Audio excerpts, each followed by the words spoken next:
Donc, en guise d'introduction, on va parler du mois du Rajab vite fait, vu qu'on est rentré dans le mois de Rajab. Et comme il est d'usage de le faire, c'est euh, de s'encourager et de se rappeler que si Allah subhanahu wa ta'ala euh, a mis des mois sacrés, dont on a parlé dans le dars précédent d'ailleurs, euh, c'est parce que l'être humain ne peut pas être en permanence dans un état justement de sacralisation. Il ne peut pas être en permanence, si on pourrait dire, en sprint. Allah Azza wa Jal, il a créé l'être humain comme ça. Il a des périodes de motivation, des périodes de baisse de motivation, des périodes où il agit avec sagesse, des périodes où il agit sans sagesse, etc., etc. Et notre vie, jusqu'à la mort, elle sera toujours dans ce combat. On sera toujours dans ce qu'on appelle nefs lawwama.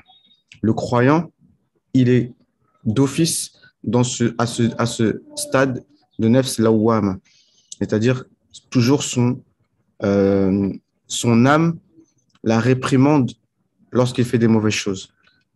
Le nefs ammara bissou, ça c'est le nefs des mécréants. Les non-musulmans ont nefs ammara bissou la plupart du temps, parce qu'ils ne connaissent pas à la base l'au-delà. C'est-à-dire que un croyant, il pense toujours à l'au-delà. Donc, quand il fait quelque chose qui contredit et quand il fait quelque chose qui ne va pas dans l'intérêt de sa vie après la mort, alors il se fait des réprimandes à lui-même. Mais un non-musulman, il ne connaît pas ça. Allah Azza wa Jal, il dit يَعْلَمُونَ ظَاهِرًا مِنَ الْحَيَاةِ الدُّنْيَا. Ils connaissent les choses apparentes de ce bas monde. وَهُمْ عَنِ الْآخِرَةِ هُمْ غَافِلُونَ. Et ils sont totalement distraits et ignorants de ce qui se passe après la mort. Comme ce passage, il est au début de la sourate Rum, la sourate 31, je crois. Ouais. Naam. Et donc, le croyant, il est toujours dans ce nefs lawwama. Et donc, lorsqu'on est dans les mois sacrés, et ce mois sacré, donc on est pile à 2 mois du Ramadan. Donc, Rajab, c'est un mois sacré. Euh, et puis, ensuite, il y a Sha'ban, ensuite, il y a Ramadan, et ensuite, il y a les 3 autres mois sacrés. Donc, Rajab, c'est un mois sacré qui est isolé.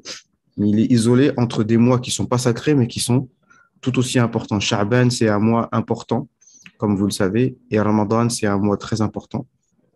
Ensuite, il y a les mois sacrés. Et donc, voilà, donc c'est toujours comme ça qu'on doit toujours être, justement, ne pas être isolé et toujours se rappeler entre nous ces choses en temps réel euh, pour, euh, pour toujours être sur le chemin, Inch'Allah Ta'ala.